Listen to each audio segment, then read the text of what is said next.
Welcome to On the Corner of Main Street, presented by Plaza Hotel and Casino in downtown Las Vegas. Here is Plaza CEO Jonathan Jossel, Gary Vickery, and I'm your host, Lisa Melmed.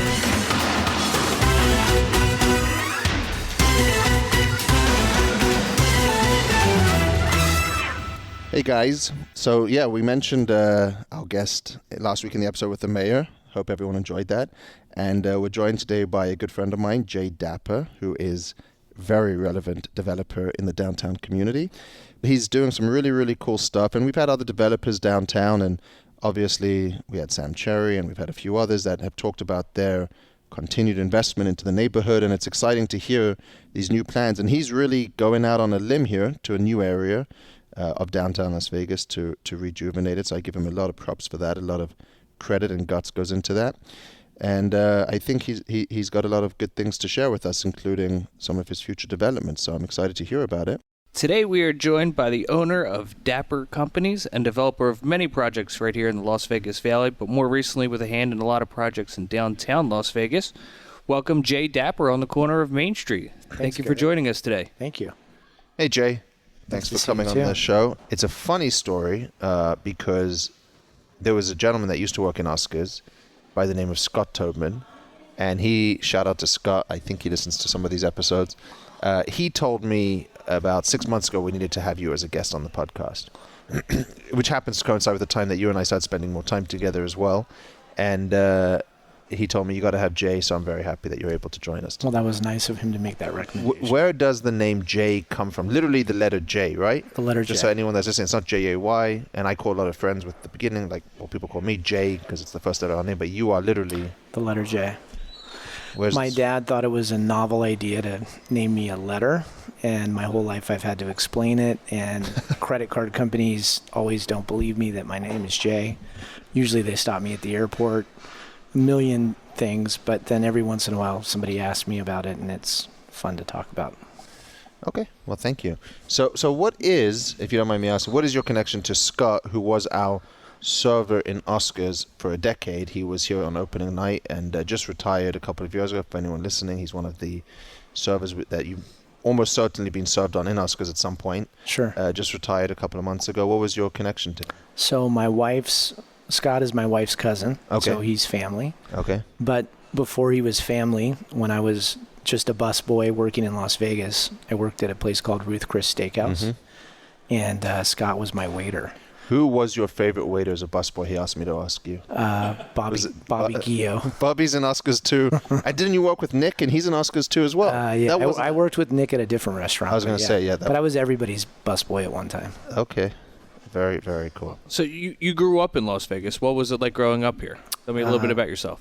So it was a great place to grow up, and I think everybody that has been born and raised in Las Vegas has different memories, but people talk about the way things used to be, and I think things have changed quite a bit, even in the last decade. But 20 years ago or 30 years ago, things were much different, and when Vegas was it was a smaller place, and you really did know everybody. I mean, I remember when I was in my teens and 20s, you knew every restaurant in town, and a lot of times you knew all the people who worked in those restaurants.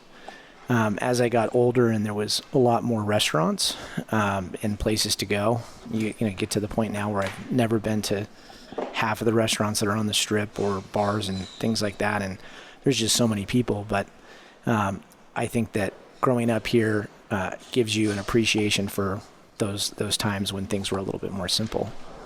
What business was your family in? When I was a young kid, my dad was, when I was born, he was a minority owner in the garbage company, which at the time was called Silver State. Okay. And my dad then, after he sold his interest in the garbage company, he became a casino executive, and he worked at the Fremont, he worked at the Luxor and various hotel casinos around town.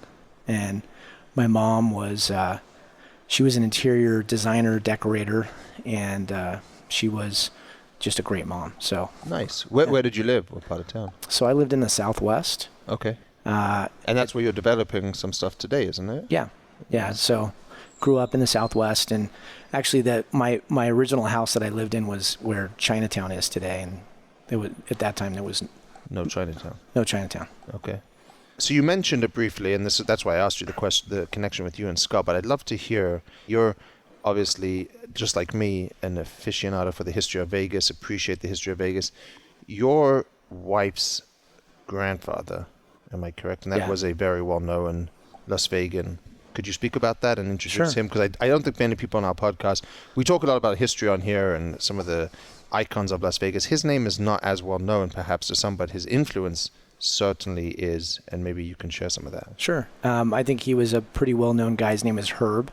Yeah. And Herb Tobman, and he... Did you meet him? I you know what? I never, when I say meet him, I was very good friends with my wife's cousins, Andrew and Zach Moran, growing up. And so I was in social settings where Herb was around, but I can't say that I ever really got to know him. I feel like over the years I've gotten to know him very well because everybody that I meet speaks so fondly of him. Mm-hmm.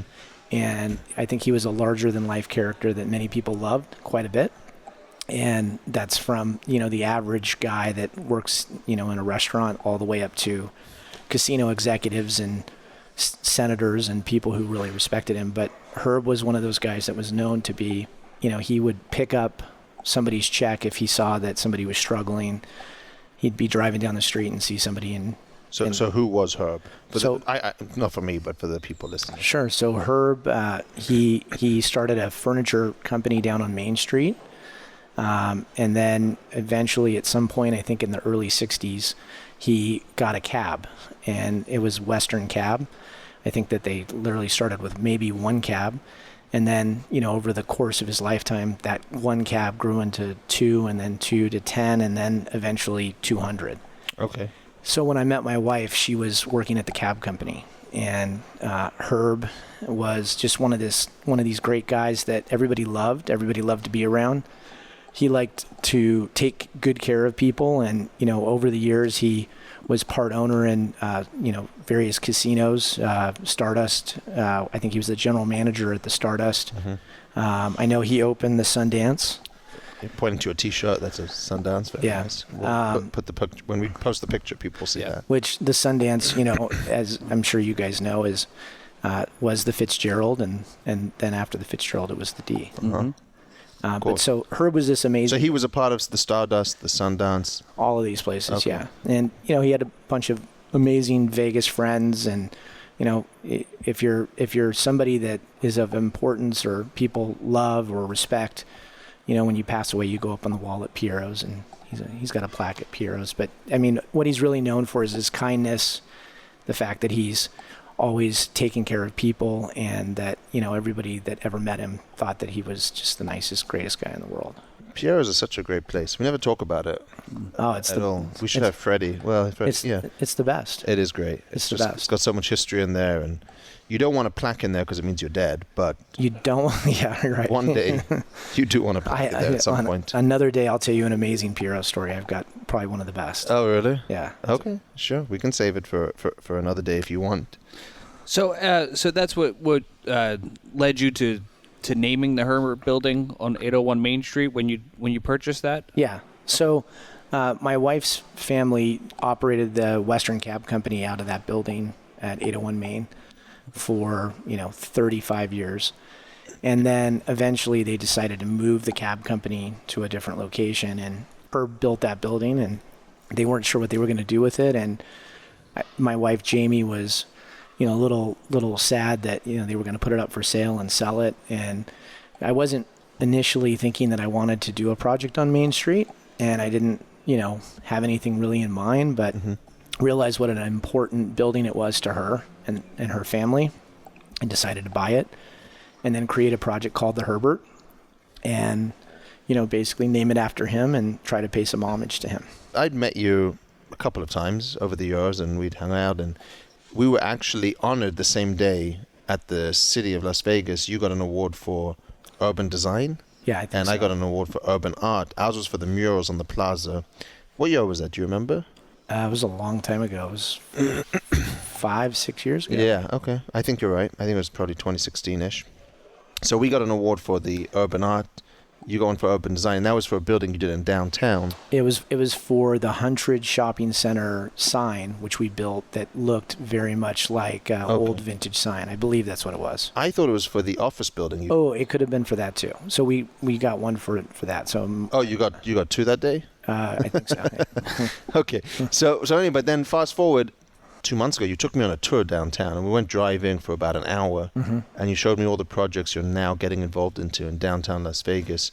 What did you see in downtown that you thought was missing that made you want to get involved down here? Because that's really only started in the last couple of years, correct? Sure.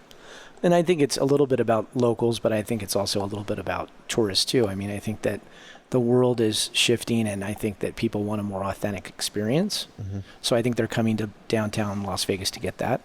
I really think that downtown is very different than other places. When I develop in the suburbs or anywhere else that's not downtown, it's a very competitive environment, and people are you're against everybody. Downtown is this magical place where everybody's on your team, everybody's on your side, and that's really a special thing. And it's great to be able to pull for you and for everybody else that's doing great things in downtown. And I truly feel in my heart that goes on with everybody else. Everybody likes to, really push you in the right direction and support you and help you get things done. And that's pretty special. So what was your first endeavor in downtown? And all of this is done through your company. Yes. Which is? Dapper Companies. Dapper Companies. Yeah. I was letting you say it. Yeah. So you started that company as a real estate company to invest in all projects in downtown, in Las Vegas in general. Yes. But when did you zoom in on downtown? So I would say that, just like a lot of people, I was drawn down by some of the momentum that was created by Tony in downtown projects. And, certainly that's what initially got my attention. Okay. And then when I came down and started to look at buying real estate in downtown Las Vegas in the areas that I wanted to be in, I found that would be next to impossible because Tony was buying it all up and prices were going through the roof. But I think that's such an important thing that people don't realize is how much, and we've talked about this before, but the impact Tony had on downtown was to create awareness to people like yourself. Tremendous. To then jump on and see that and say, I want to get involved in this too, because that wasn't necessarily happening enough. There was a lot of guys that were down here before Tony, but it did open up a huge amount of interest and development opportunities for people like yourself to want to get involved in that. For sure. I think that happened. I think Tony's, you should really give him a lot of credit because I think that what we see today wouldn't have necessarily started, or at least started as quickly as it started, if it wasn't for all the investment that he made. So it's what got me interested. When I started to realize that I couldn't buy anything in the area where he was, which was East Fremont Street, I started to look elsewhere, and I eventually found an old kind of dilapidated shopping center at the corner of Maryland Parkway in Charleston called the Huntridge Shopping Center. And it had a lot of great architecture and a lot of great history, but nobody had given it any love for a long time. And so that was the first property I bought. And it's located on Charleston and Maryland for anyone. That's correct. Okay. Yeah. It's got the Huntridge Tavern in there, so it's a place that people love to go. It's a great dive bar. And so you had a vision for what that could be? Because, today it's pretty cool if you go by there. Yeah. We knew that we were going to spend a lot of time and effort to restore it and kind of bring it back to life. And we had a vision, and so, it was adding landscaping. It was bringing some of the architecture back that was there, bringing great new tenants like the Garrison Barber Shop. Thank you. I had a great haircut there. Yeah, I'm glad you enjoyed that. It was very good. I hope you go back. Hope so too. Yeah. Shout out to Elliot Chester. Yes, he does deserve that. He's running a great business there. Great barber shop, but also shave. It's very nice, and drinks. Yeah, and good drinks in there. Yeah. It's very cool. Yeah, so we did that, and then across the street, a building opened up or became available. It was called the Gamblers Bookstore. It was the Gamblers Bookstore for 35 or 40 years at 630 South 11th Street. And at the time, it wasn't the Gamblers Bookstore. It had already moved out. It had become this rundown, crappy building that nobody wanted. And I ended up buying it and kind of bringing it back to life. And now it's a showroom for Hendricks and Butler. And I think I've taken you to that building. That's great. That's the one and that's the one I also thought was the one you got that award for. I've been in there with you. It's beautiful what you did there. Thank It's you. like an old warehouse building. Yeah, and before it was the Gambler's Bookstore, I believe that it was one of the city's first grocery stores. I've been told. Did you kick out the bookstore? No, of course not. That's not nice of you, I was gonna say. You won't, that's your move. No, come on. Nice. Okay. Yeah. Before that, it was what? Before that, what I've been told is, it was built in the early 50s, and I heard that it was at one time like a small grocery store, like maybe a Safeway of some sort. Okay. So the Huntridge Center was before that? So it was, it was kind of like right at the same time. So it was Huntridge Center, Gambler's Bookstore was pretty much at the same time, and then at Maryland and Bonneville, there's a building that we bought that was used to be known. It was called Mahoney's Drum Shop. A guy named Mo Mahoney, which he was known for having this amazing music shop where, entertainers from all around the world, when they came to Vegas to set up and, do their show, they would go to Mahoney's and tune up their instruments or buy or rent the things that they didn't have and then go out and entertain in Las Vegas. Can you say what's coming in there? Yeah, we've got a lot of cool things that are coming. We've got a brand new donut shop, and started off as it was just going to be a commissary, but now it's going to be an actual donut shop. I'm going to be cranking donuts out of there 24/7.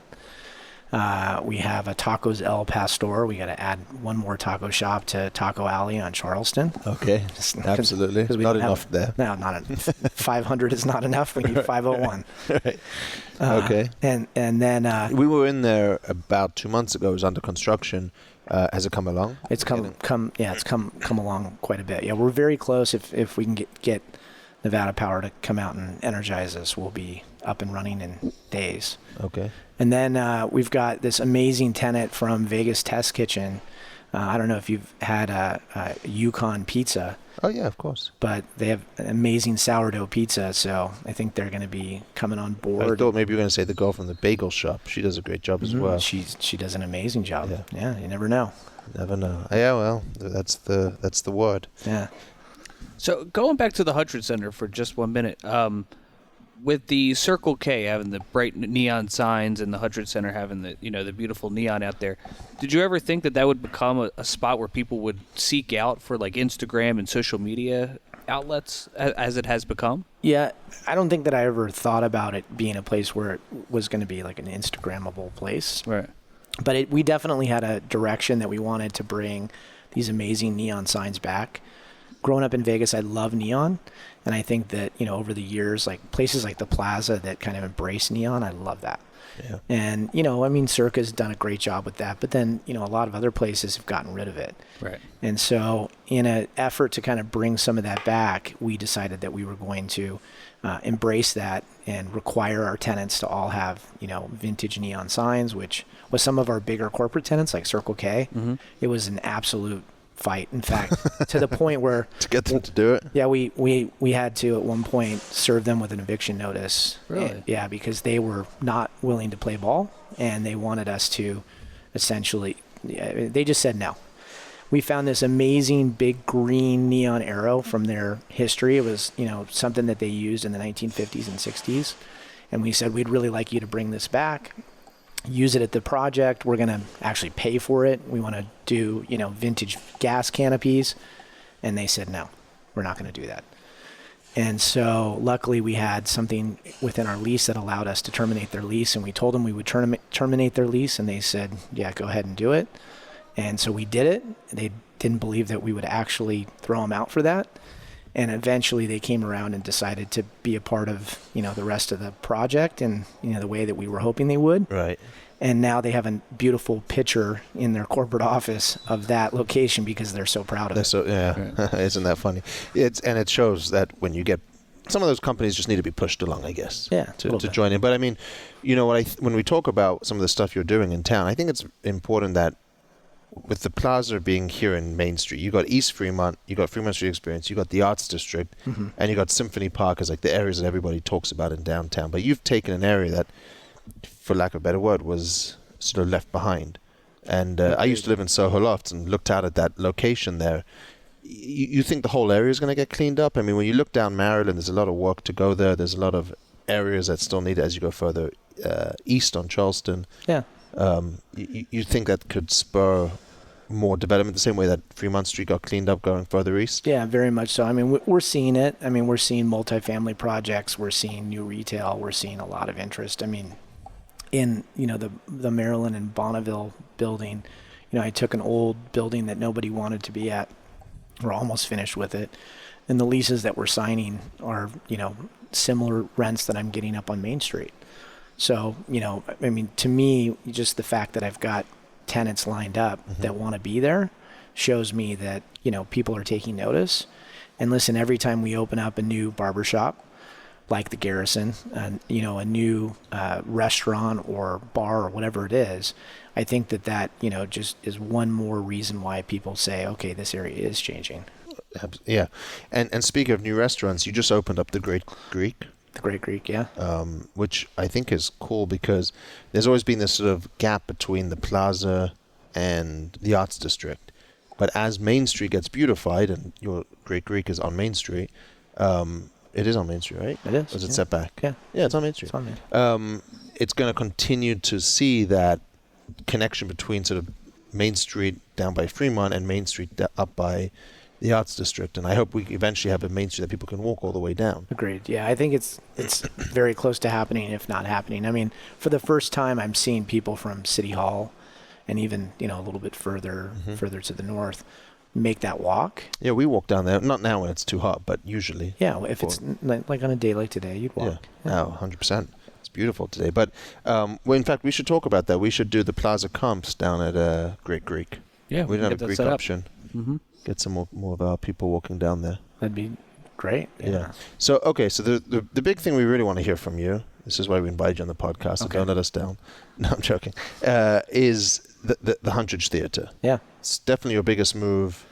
Well, I shouldn't say that. I don't know your biggest moves, but it's a big move in terms of the history of the location.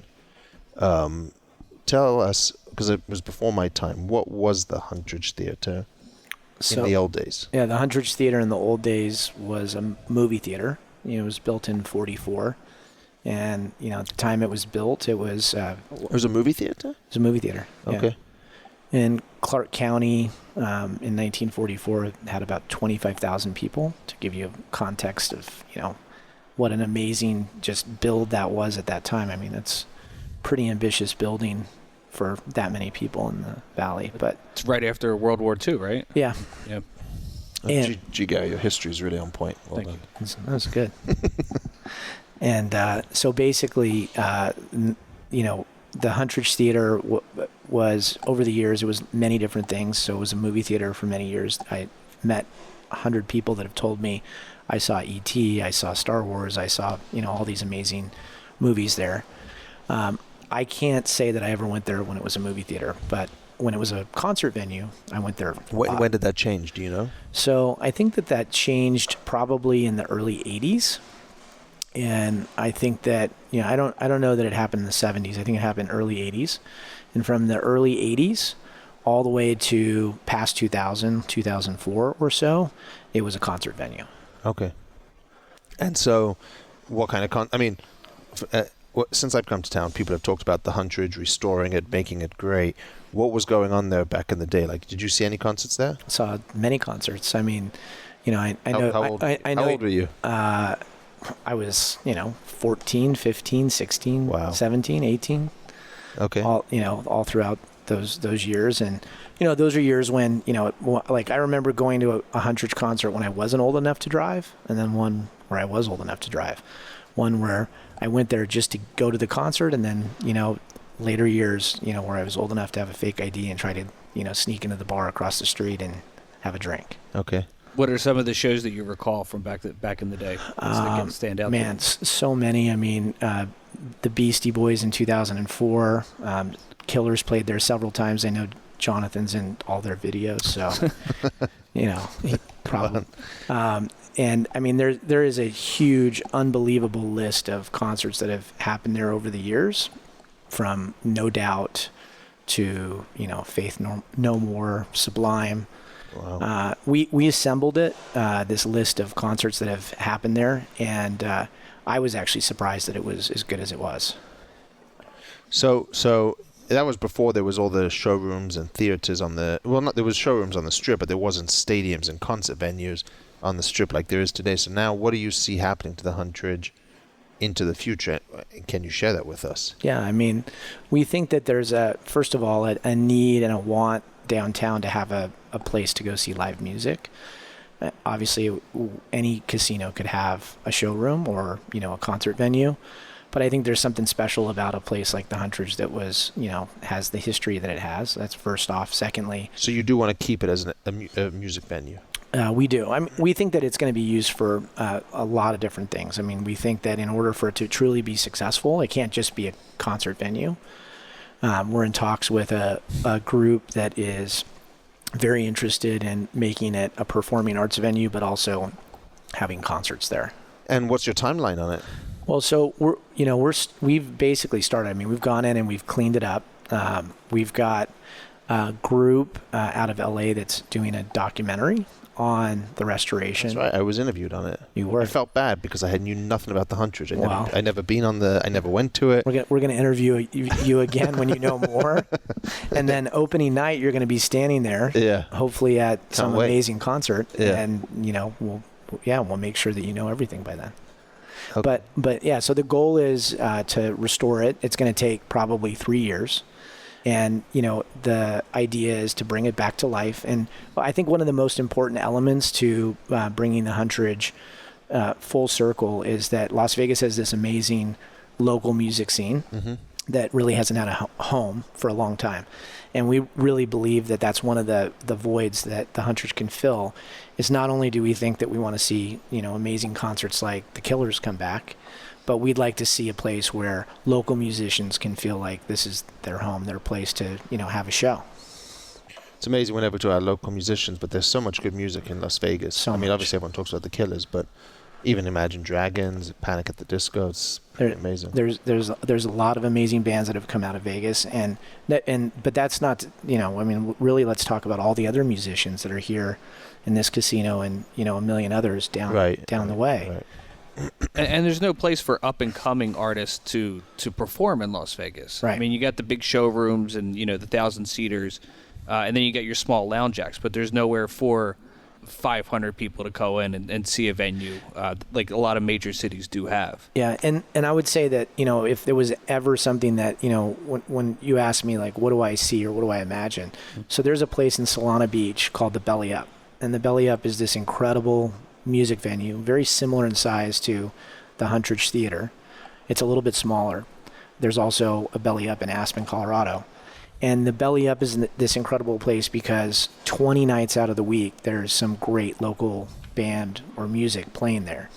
And then all of a sudden, the next night, you've got like the Stones playing there, or Snoop Dogg, or some incredible act that's like, how are these guys playing in this little teeny venue? Right. Well, that's exactly what we hope the Huntridge becomes. And I hope you can I hope you're successful with that, because I think the challenge in Las Vegas with everything is people get big-eyed for the money. For sure.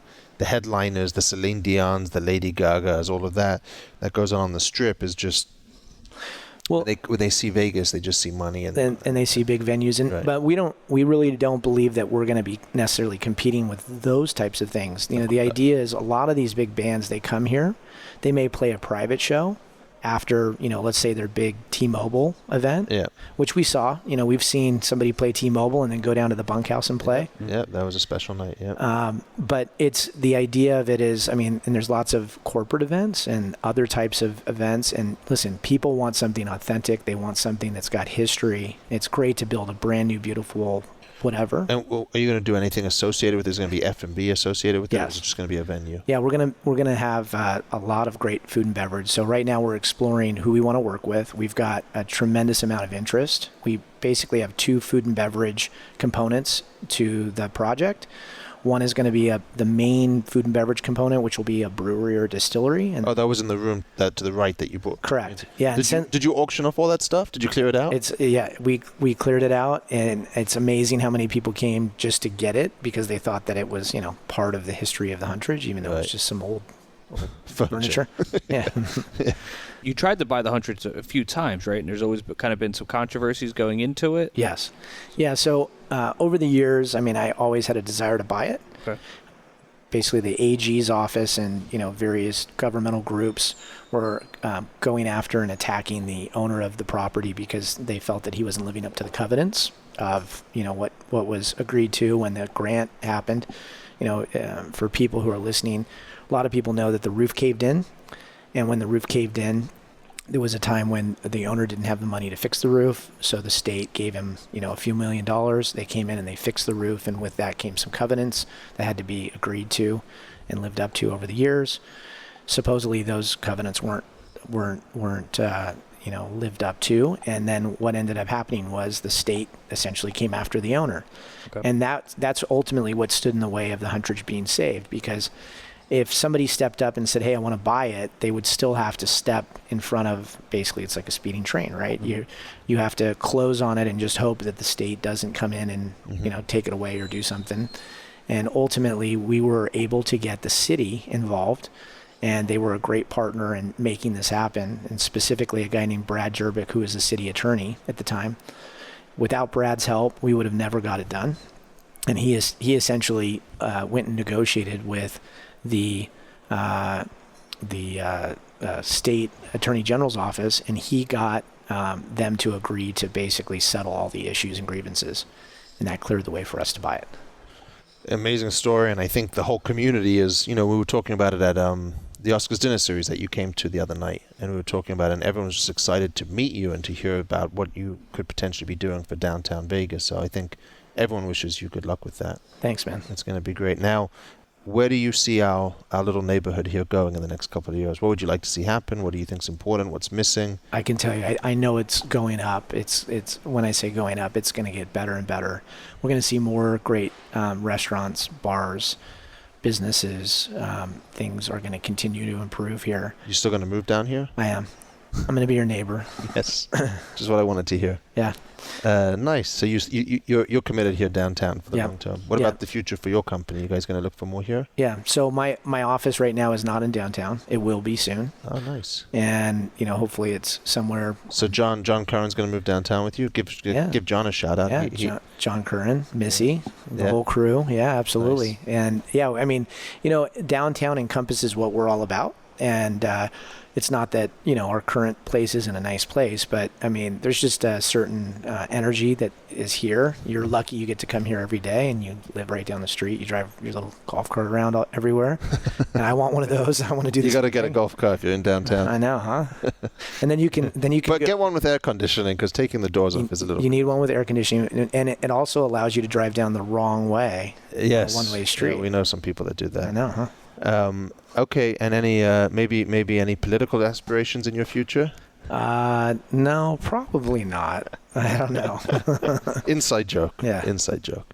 One of the things that we always ask all of our guests, as you know, as a listener to the show, what career advice would you give to somebody that's maybe looking to start to get into development or into the real estate game? Do you have any advice you'd want to give out? Sure. Generally, real estate development, what I do is very hard. Mm-hmm. And it's generally filled with a bunch of no's, or this is why we can't do this. So I would say that if you have an attitude like you never take no for an answer, and you figure out a way to get it done. It seems like such a simple concept, but you'd be surprised at how many people get their first no and then they just retreat. So for me, a lot of my success has come from that never giving up and essentially always figuring out a path forward.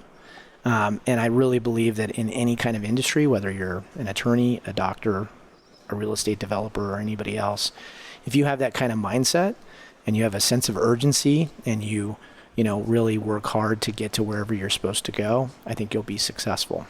Absolutely. Well said. Tell everyone a little bit about this gift that you've brought me here. It's called the State of Israel, and it's a $12 dollar savings bond. What is this? We'll be posting this online. Well, I know that you're a big lover of, Vegas history and artifacts and things like that. And so I thought that this was a pretty special little artifact that I wanted to bring you. And so my wife's mother was cleaning out a safety deposit box and found a stack of papers. And in that stack of papers was, this was one of many. and it was a savings bond that was given. Well, don't say that. Make it sound a little special. It wasn't one of many. It was like limited edition. Yeah, there was 3, and you have one. Right. Thank you. There we go. Yeah. It's probably like 100 of them. And it was pretty cool because, I mean, we thought, oh, yeah, we hit the lotto. We've got like, 3 new savings bonds. But when we started to look at it, I mean, obviously the year was like, wow, this was bought a long time ago. I think it was purchased in 1980, which doesn't sound like that long ago, but it's like 40 years ago, right? Yeah. What was really cool is the person who gave the savings bond to my wife at that time, when she was probably like 3 years old, was a friend of Herb's, a very good friend of Herb's, a guy named Mo Dalitz. You can see his name is on there as the purchaser. And just to think back, in 1980, he was out buying savings bonds for my wife. Jay, well, where can people find you on social media? I really don't do a lot of social media. I mean, I have Instagram. Okay. I think it's just J Dapper at Instagram. But no, they can just find me, down hanging out downtown on the corner of Main Street. That's right. Thanks, guys. I really enjoyed this. We'll be back again soon, but in the meantime, please rate, review, and subscribe. Tell your friends about On the Corner of Main Street, and of course, follow us on social. On Twitter and Instagram, it's @PlazaPod, and on Facebook, find us at Plaza Podcast. Or go right to the top and tweet Jonathan @JonathanJossel. We'll see you next time from right here on the corner of Main Street.